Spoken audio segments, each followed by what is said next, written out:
Look at the moment when honor becomes indistinguishable from suicide. When loyalty transforms into a weapon pointed at you. When an entire culture's definition of masculinity demands that you prove your worth by demonstrating how slowly and deliberately you can end your own life. This is not a metaphor. This is not symbolic. This is Watanabe Kazuma, and he is going to die for 24 hours. The year is 1868. Japan is tearing itself apart. The Tokugawa Shogunate, which has ruled for over 2.5 centuries, is collapsing under the weight of its own obsolescence. Western powers are forcing open Japan's ports with gunboat diplomacy. The emperor, a figurehead for generations, is being restored to actual power. Samurai, the warrior class that has defined Japanese society for 1,000 years, are facing extinction. They are being replaced by conscript armies with modern rifles. Their swords, their code, their entire reason for existence is becoming irrelevant. Watanabe Kazuma is 43 years old. He serves as a retainer to the Aizu domain, one of the most conservative and traditionally minded regions in all of Japan. The Aizu samurai are known throughout the country for their unwavering loyalty to the shogun and their fanatical adherence to Bushido, the way of the warrior. While other domains are modernizing, adopting Western military tactics, even questioning the feudal system itself, Aizu remains frozen in time, a living museum of samurai values. This is both their pride and their doom. The Boshin War has begun. It is a civil war between those who support the emperor's restoration and those who remain loyal to the shogunate. Aizu has chosen the losing side. They have chosen it knowingly, deliberately, because to do otherwise would be to betray everything they believe themselves to be. The imperial forces are advancing. They have modern weapons, superior numbers, and momentum. The Aizu samurai have tradition, discipline, and the certainty that they are already dead men. Watanabe Kazuma is not a general. He is not a famous swordsman. His name does not appear in the major histories of the period. He is a middle-ranking retainer, a bureaucrat as much as a warrior, a man who has spent more time managing rice distributions than fighting battles. But he is about to become something else entirely. He is about to become a demonstration, a proof, a living philosophical argument written in blood and agony. The castle town of Wakamatsu is under siege. The imperial forces have surrounded it. Everyone inside knows how this ends. There will be no relief force. There will be no negotiated surrender. The Aizu samurai will fight until they are dead, and then their families will die too, because that is what honor demands. Some of the samurai's wives and daughters are already preparing for jigai, the female equivalent of seppuku, practicing the proper way to tie their legs together so their bodies will be found in a modest position after death. Children are being taught the correct way to hold a dagger. This is not a society in crisis. This is a society in the final stages of an elaborate group suicide. Watanabe Kazuma has received his orders, though orders is perhaps the wrong word. He has received permission to demonstrate the depth of Aizu's loyalty, the purity of their adherence to the code. He will perform seppuku, ritual suicide by disembowelment, but not the quick, merciful version with a kaishakunin, assistant standing ready to decapitate him the moment the blade enters his belly.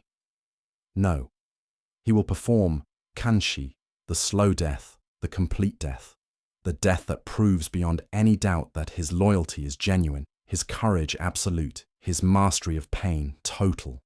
The room they have prepared for him is small, barely 8 tatami mats. This is deliberate. The witnesses need to be close. They need to see everything. The walls are plain white paper stretched over wooden frames. There are no decorations, no scrolls of poetry, nothing to distract from what is about to happen. A single brazier burns in the corner, providing just enough light. The tatami mats on the floor are new, pale green, unstained. They will not remain that way.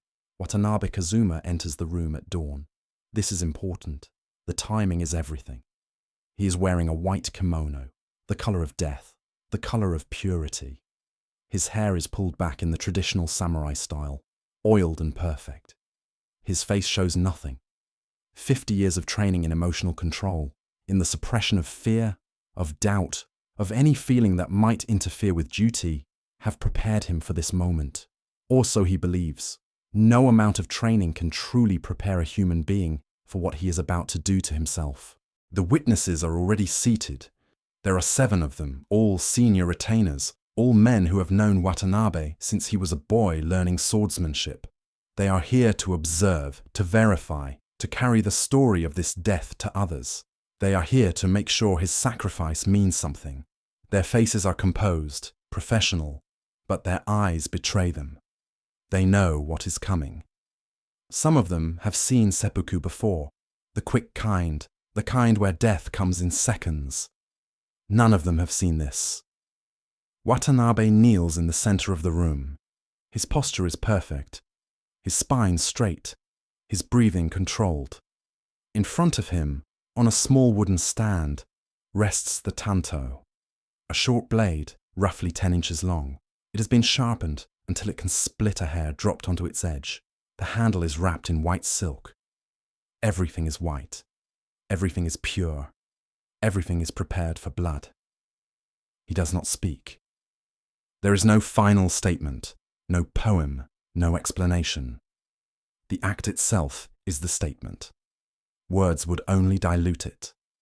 He reaches forward and takes the tanto in his right hand. His fingers wrap around the handle with the precise grip he has practiced 10,000 times on swords he never had to use in real combat. The irony is not lost on him. He has spent his entire life training for battle and will die having fought no one but himself. The blade touches his lower left abdomen, just above the hip. This is the traditional starting point. The cut must go from left to right, then upward, creating an L shape, or, if the samurai is particularly committed, a full cross. The depth must be sufficient to open the abdominal cavity, but not so deep as to immediately sever major blood vessels. The goal is not to bleed out. The goal is to demonstrate control over one's own death, to stretch out the moment of dying into an exhibition of will. He pushes the blade in, not like a warrior striking in battle. Slowly, giving his body time to understand what is happening, giving pain time to build from a distant sensation into a screaming alarm system. His face does not change, not yet. The blade goes in 2 inches, 3, 4. He can feel the layers of his body parting: skin, subcutaneous fat, muscle, peritoneum. Each layer has a different texture, a different resistance.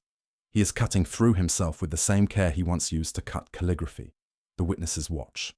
One of them, Yamada, a man who has known Watanabe since they were both 15 years old, feels his stomach contract in sympathetic agony. He forces his face back into neutrality. To look away, to show discomfort, would be an insult to Watanabe's sacrifice. They must watch, they must witness. That is their duty. Watanabe begins to pull the blade to the right. This is the most difficult part. The human body has powerful instincts for self-preservation. Every nerve in his abdomen is screaming at his brain to stop, to withdraw the blade, to do anything but continue. His hand trembles, just slightly, just for a moment, then steadies. He pulls the blade through his own flesh with the slow, careful motion of someone opening a formal letter. His intestines are beginning to protrude through the wound. He does not look down. Looking down would make it real in a way he cannot afford. The pain is no longer localized. It is spreading, radiating outward from the wound in waves. His body is going into shock. His breathing becomes shallow, rapid. Sweat breaks out across his forehead, his neck, his back. The white kimono is beginning to stain red, but slowly, because he has been careful. He has not cut deep enough to hit the major arteries. He has years of anatomical knowledge, learned through dissecting animals, through studying medical texts imported from China. He knows exactly how to hurt himself maximally while dying minimally. 30 minutes have passed. He has completed the horizontal cut. The blade is now at his right side, having travelled through 8 inches of his own abdomen. The wound is gaping open. His intestines are visible, pink and glistening in the lamplight. The smell of blood and bile fills the small room. One of the witnesses, Tanaka, the youngest, begins to feel lightheaded. He digs his fingernails into his palms, uses that small pain to anchor himself. He cannot dishonor Watanabe by fainting. Watanabe withdraws the blade slightly, adjusts his grip, and begins the upward cut. This is not strictly necessary. The horizontal cut alone is sufficient for Seppuku, but he has chosen the cross-cut, the Jumonji, the demonstration of ultimate commitment. The blade begins to travel upward, toward his sternum. This cut is shallower, because going too deep here would pierce his diaphragm, collapse his lungs, bring unconsciousness. He needs to remain conscious. That is the entire point. 1 hour has passed, then 2. The witnesses are no longer able to maintain complete composure. They shift in their seated positions. They wipe sweat from their own faces. They are suffering too, in their own way, forced to watch a friend destroy himself inch by inch. But they cannot leave. They cannot intervene. To do either would be to negate the meaning of what Watanabe is doing. Watanabe has finished the crosscut. His kimono is now thoroughly soaked. A pool of blood is spreading across the tatami beneath him. His breathing has become a wet, labored sound. His body is screaming for him to lie down, to stop, to let unconsciousness come. He does not. He remains in Seiza position, kneeling upright, his spine still straight. This is the discipline of a lifetime, asserting itself over the rebellion of dying flesh. 3 hours. 4. The sun is climbing higher outside, though none of the men in the room can see it. The room has become a sealed world, outside of time, outside of normal human experience. Watanabe's face has gone pale, grey. His lips are bloodless. His eyes, though, remain focused. He is still here, still present, still demonstrating that a human will, properly trained, properly committed, can override any physical suffering. The witnesses are beginning to understand something that will haunt them for the rest of their lives. They are not watching a man die. They are watching a man refuse to die.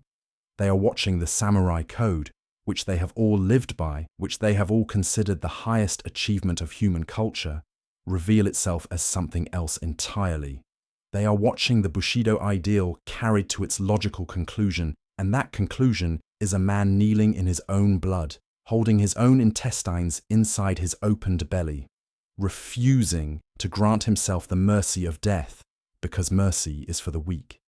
5 hours. 6. Watanabe is no longer moving. He is frozen in position, a living statue. His body is in profound shock.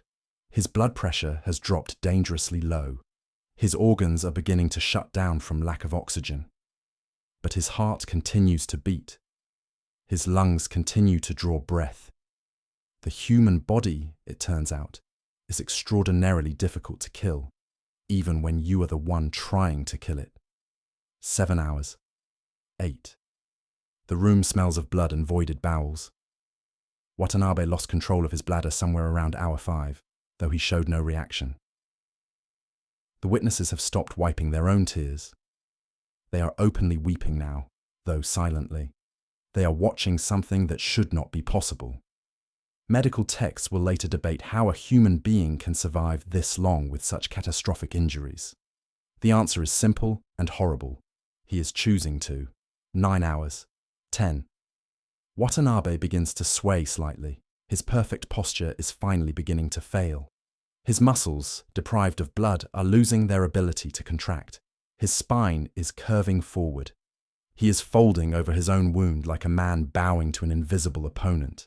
One of the witnesses, Sato, the eldest, makes a move as if to stand, as if to offer to end this. Yamada catches his eye and shakes his head. They cannot. They must not. This must be allowed to reach its natural conclusion. 11 hours. 12. Midday has come and gone. The sun is beginning its descent. Watanabe is barely recognizable as the man who entered the room at dawn. His face is the color of old paper. His eyes are sunken deep in their sockets. His breathing is so shallow it is almost imperceptible. But he is still breathing. He is still here. He is still making his point. The question the witnesses are now asking themselves though none would dare speak it aloud, is what exactly that point is. Is this courage or insanity? Is this the highest expression of Bushido or its complete perversion? Is this what loyalty looks like?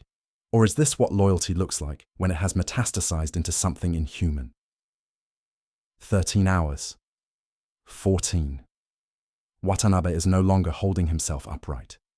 He is collapsed forward, his forehead nearly touching the blood-soaked tatami. His hands, still gripping the tanto, are locked in position by rigor. His fingers have frozen around the handle.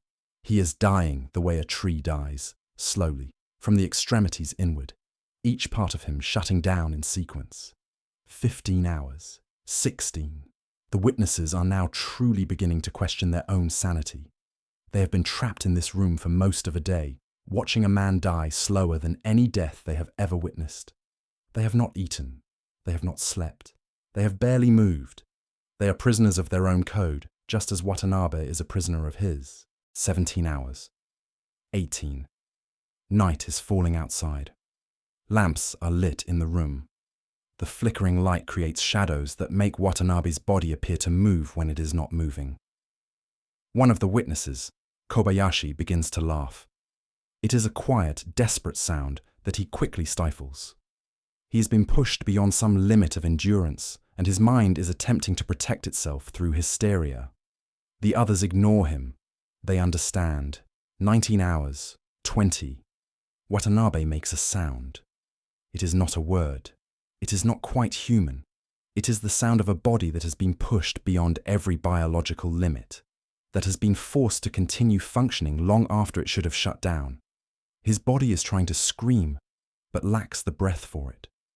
The sound that emerges is a wheeze, a whisper, a ghost of agony. 21 hours. 22. The witnesses have entered a state that is almost meditative. They have been staring at suffering for so long that they have become numb to it. They are no longer reacting emotionally.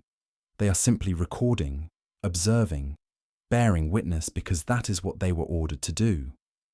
They have become human cameras, documenting an atrocity.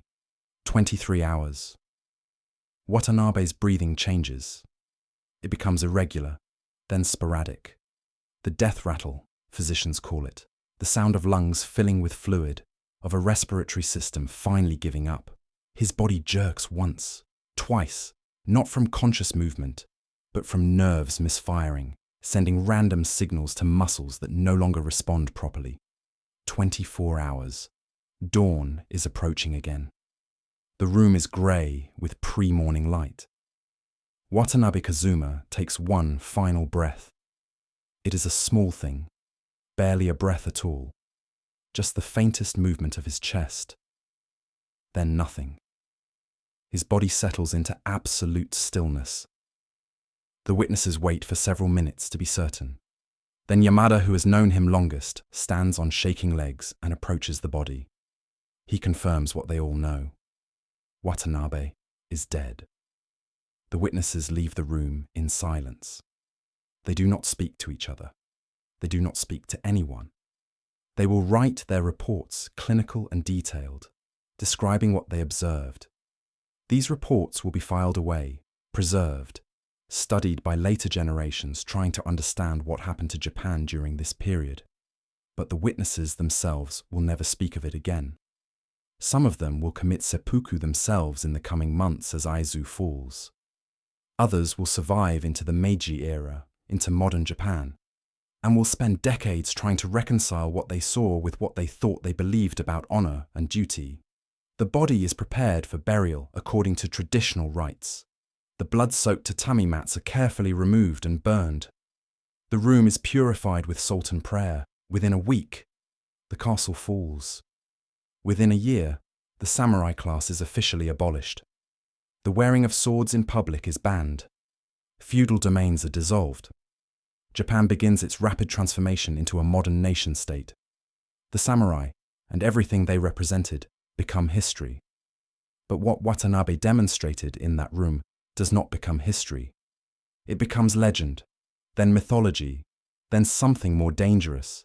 It becomes an ideal. The story spreads throughout Japan. carried by the surviving Aizu retainers. Embellished and romanticized, Watanabe Kazuma, the minor bureaucrat who took 24 hours to die, becomes a symbol of perfect loyalty, perfect courage, perfect sacrifice. Today, the room where Watanabe died is gone. The castle was burned during the siege. The site has been built over, modernized, paved with concrete. There is only a small memorial stone, easy to miss. Tourists sometimes visit it, knowing only that Aizu fought bravely and lost. They do not know about the white paper walls, the blood-soaked tatami, and the man who took an entire day to die. Perhaps that is fitting. Watanabe Kazuma did not die for Japan. He died because Japan had taught him that dying like this was the only way to live with honor. History records him as a hero. But the truth lies in those 24 hours of agony, which proved nothing except that a man can be broken by his own beliefs just as thoroughly as by any enemy.